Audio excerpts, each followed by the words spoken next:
औरत कौन है और मर्द कौन? इस सवाल का जवाब कभी इंसान ने नहीं बल्कि हमेशा समाज ने तय किया है। और यही सवाल हमें एक ऐसी कहानी के मुहाने पर लाकर खड़ा कर देता है जो न तो कोई खोखले आदर्श बघारती है और न ही कोई आसान जवाब देती है। यह बस उस कड़वी सच्चाई का आईना है जिससे हम अक्सर नजरें चुराते रहे हैं।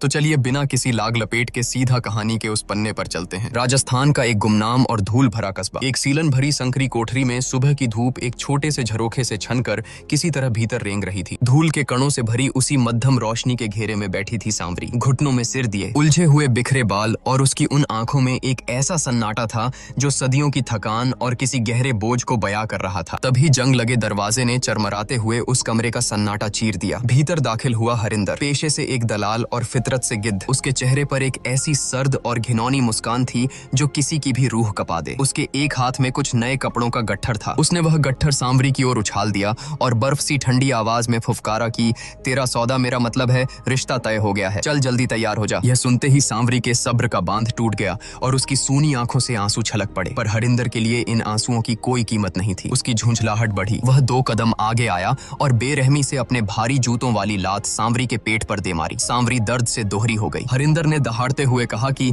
ज्यादा नौटंकी मत कर, समय नहीं है मेरे पास, चुपचाप कपड़े पहन और जल्दी से तैयार हो जा। पेट को पकड़े दर्द और बेबसी के समंदर में डूबती उतरती सांवरी ने कांपते हाथों से अपने आंसू पोंछे। न चाहते हुए भी अपनी मजबूरी के घूंट पीते हुए उसे हरिंदर की उन्हीं खौफनाक और गंदी नजरों के सामने अपने कपड़े बदलने पड़े। जब वह पूरी तरह सज धज कर खड़ी हुई तो हरिंदर ने उसे ऊपर से नीचे तक घूरा।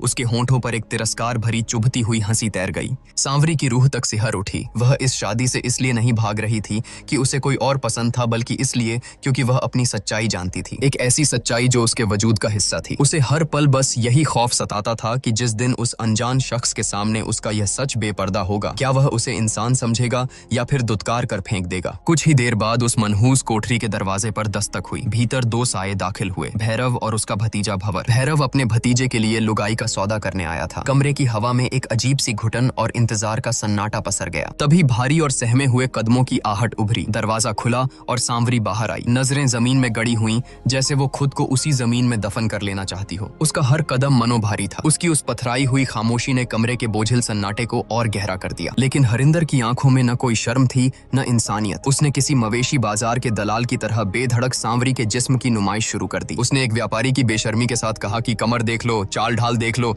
माल एकदम खरा है। यह नंगी सौदेबाजी देखकर भंवर थोड़ा झेंप गया। अपनी नजरें चुराते हुए उसने बात घुमाने की कोशिश की और कहा कि पहले इसके कागज दिखाओ, पहचान पत्र और आधार कार्ड सब साफ सुथरा होना चाहिए। पहले क्यों नहीं बतायो? खामखा टाइम खराब कर दियो। बिलासपुर वाले दिखा दूं, पूरा कागज मिलेला न कोर्ट में रिजबे भेजा रला।